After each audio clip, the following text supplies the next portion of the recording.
Hi friends, welcome back to my channel. எல்லாரும் எப்படி இருக்கீங்க? நான் ரொம்ப நல்லா இருக்கேன். இந்த vlogல என்னோட லஞ்ச் ரொட்டீனை தான் வந்து உங்க கூட ஷேர் பண்ணியிருக்கேன். இந்த லஞ்சில் வந்து என்னென்ன இன்னைக்கு ப்ரிப்பேர் பண்ணியிருக்கேன் அப்படின்றத ஒரு சின்ன vlog-ஆ எடுத்திருந்தேன். அதை தான் வந்து இதில் ஷேர் பண்ணியிருக்கேன். குட்டீஸை வந்து 2 பேரையும் ஸ்கூலில் விட்டுட்டு வரும்போதே வந்து இன்றைக்கி கீரை தான் செய்யணும் அப்படின்னு ஃபிக்ஸ் பண்ணிட்டேன். ஏன்னா கீரை வந்து செய்கிறதே இல்லை அதிகமாக. ஏன்னா 2 பேர் இருக்கிறதுனால சீக்கிரமாக வந்து காலி ஆகிறதில்ல. அதனால் கீரை வாங்கி வேஸ்ட் ஆகுது அப்படின்றதுனாலே நிறைய செய்யறதே இல்லை நான்.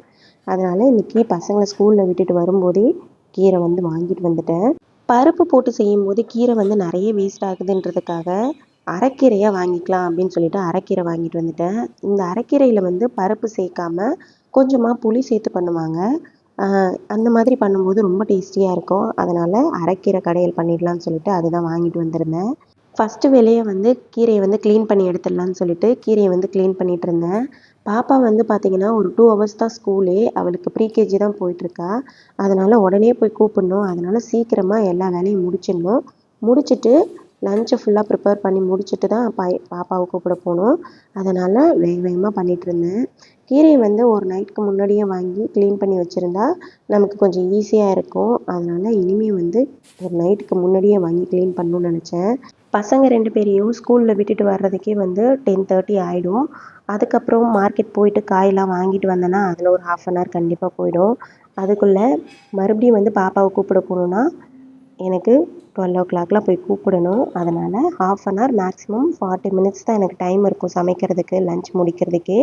அந்த டைமுக்குள்ளே எப்படி நான் கடகடன்னு எல்லா வேலையும் முடிக்கிறேன் அப்படின்றது தான் இந்த விளாகில் உங்களுக்கு கூட ஷேர் பண்ணியிருக்கேன். ஃபஸ்ட்டு வந்து நான் இன்றைக்கி கீரை வாங்கிட்டு வந்ததுனால கொஞ்சம் லேட்டாகவே ஆகிடும் அப்படின்னு நினச்சேன்.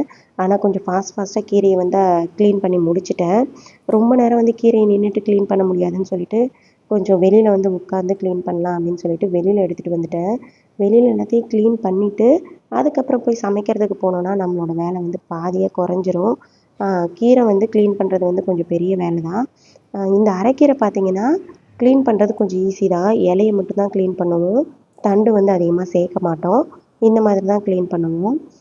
மோஸ்ட்லி வந்து கீரை எதனால் பண்ணுறது இல்லைன்னா நிறைய வேஸ்ட் ஆகக்கூடாது அப்படின்ற ஒரு மோட்டிவில் தான் நான் கீரையே பண்ணுறதில்ல.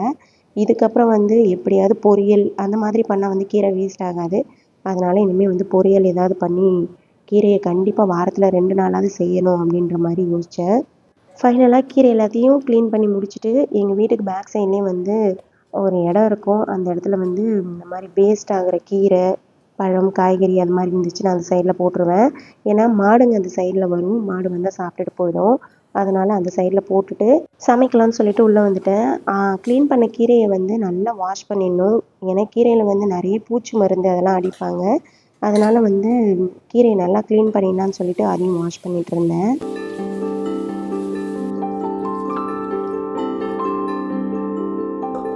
கீரையை வாஷ் பண்ணும்போதே பார்த்திங்கன்னா கொஞ்சமாக கல்லுப்பு சேர்த்து வாஷ் பண்ணும்போது நமக்கு கீரையில் உள்ள அந்த பூச்சி நச்சுத்தன்மைகள் எதாவது இருந்தால் கூட வந்துடும். அது மாதிரி நான் எப்போவுமே கீரையில் வந்து கொஞ்சமாக கல்லுப்பு சேர்த்துட்டு வாஷ் பண்ணிவிடுவேன். அந்த கலர் கூட மாறாது அப்படின்ற மாதிரி சொல்லுவாங்க. அது எந்த அளவுக்கு உண்மைன்னு எனக்கு தெரியல. ஆனால் வந்து எப்போவுமே நான் கல்லுப்பு கொஞ்சம் சேர்த்து வாஷ் பண்ணிவிடுவேன்.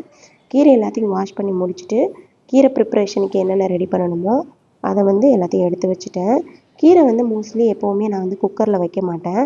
குக்கரில் வச்சா வந்து கீரை வந்து அந்த அளவுக்கு டேஸ்ட்டாக இருக்கிற மாதிரி எனக்கு தோணாது. அதனால் கீரை வந்து எப்போவுமே வந்து குக்கரில் வைக்க மாட்டேன். பாத்திரத்தில் வச்சு மூடி போடாமல் தான் வேக வைப்பேன்.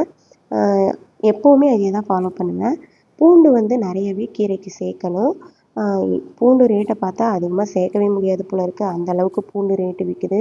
நான் வாங்கிட்டு வந்தப்போ 400. அதுவும் வந்து நாட்டு பூண்டு கிடைக்கல. நார்மல் இந்த மலை பூண்டுன்னு சொல்லுவாங்க இல்லையா, அந்த மலை பூண்டு தான் கிடச்சிது. அதுதான் வந்து நான் இன்றைக்கி சேர்த்துருக்கேன். எங்கள் அம்மாலாம் சேர்க்கும்போது ஒரு கைப்பிடி அதிகமாகவே சேர்ப்பாங்க. இன்றைக்கி பூண்டு விற்கிற விலையை பார்த்தா கொஞ்சம் தான் சேர்த்துருக்கேன். அதனால் பூண்டு சேர்த்துட்டு அதுக்கப்புறம் வெங்காயம், தக்காளி இதெல்லாம் வந்து கொஞ்சமாக தான் சேர்ப்பாங்க புளி சேர்க்கறதுனால. அதையும் வந்து கட் பண்ணிகிட்ருந்தேன்.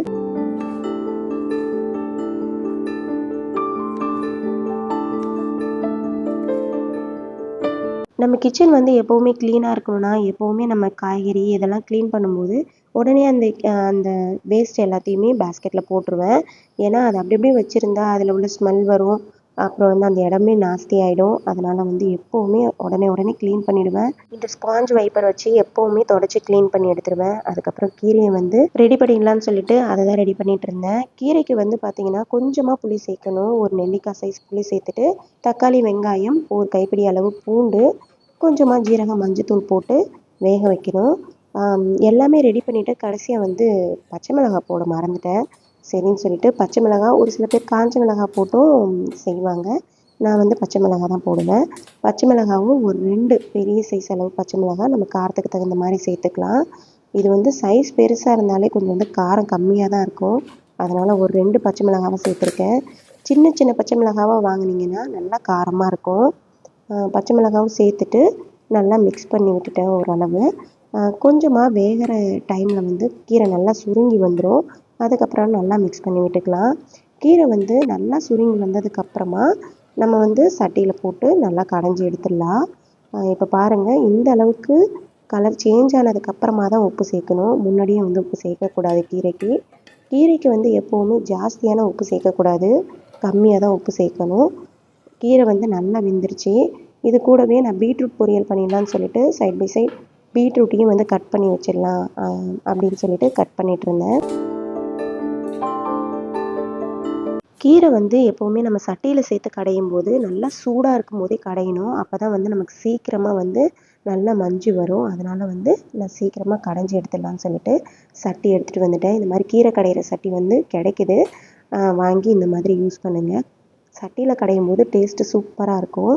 நான் எப்போவுமே இந்த சட்டி யூஸ் பண்ணி தான் வந்து கீரை கடைவேன். இப்போ பாருங்கள், அதில் வந்து கொஞ்சமாக தான் தண்ணி சேர்க்கணும். ரொம்ப அதிகமாக தண்ணி சேர்த்துட்டிங்கன்னா ரொம்ப நமக்கு குழம்பு மாதிரி ஆகிடும். நான் வந்து கொஞ்சம் கடையல் மாதிரி கொஞ்சம் திக்காக தான் பண்ணியிருந்தேன். சேர்த்துட்டு நல்லா வந்து ஒரு 5லேருந்து 6 நிமிஷம் நம்ம இது மாதிரி நல்லா கடைஞ்சி எடுத்தோம்னாவே நல்லா வந்து நமக்கு திக்காக வந்து கடைஞ்சி எடுத்துடலாம். இப்போ இதே மாதிரி ஒரு 5 நிமிஷத்துக்கு கடைஞ்சி எடுத்துட்டேன். நல்லாவே மஞ்சிருச்சு பாருங்கள். அவ்வளவுதான், நம்மளோட கீரை கடையலுக்கு வந்து அவ்வளோதான், செஞ்சு முடிச்சாச்சு. இப்போ வந்து தாளிப்பு மட்டும் சேர்த்தா முடிஞ்சிருச்சு.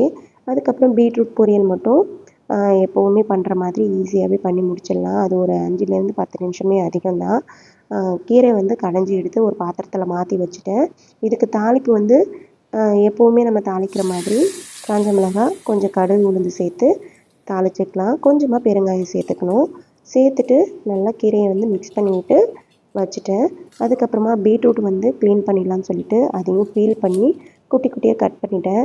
நான் மேக்ஸிமம் வந்து இந்த துருவி செய்ய மாட்டேன். துருவி செஞ்சால் எனக்கு அந்த அளவுக்கு பிடிக்காது. இந்த மாதிரி குட்டி குட்டியாக கட் பண்ணிவிட்டு அதுக்கப்புறம் தான் செய்வேன். சாப்பர் இருந்ததுன்னா சாப்பரில் போட்டு கட் பண்ணிவிடுவேன்.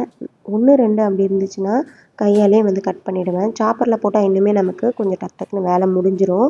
கட் பண்ணி எடுத்துகிட்டு அதுக்கப்புறமா வந்து பொரியல் பண்ணலான்னு சொல்லிட்டு ரெடி பண்ணிகிட்டு இருந்தேன்.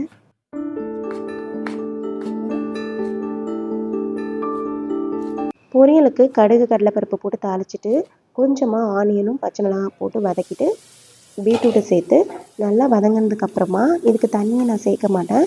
ஆவியிலே நல்லா வெந்துடும். ரொம்ப போட்டு ரொம்ப சாஃப்டாக வேக வைக்க மாட்டேன். கொஞ்சம் ஹாஃப் பாயில்டு மாதிரி தான் வேக வச்சுருப்பேன். அப்போ தான் நல்லாயிருக்கும்.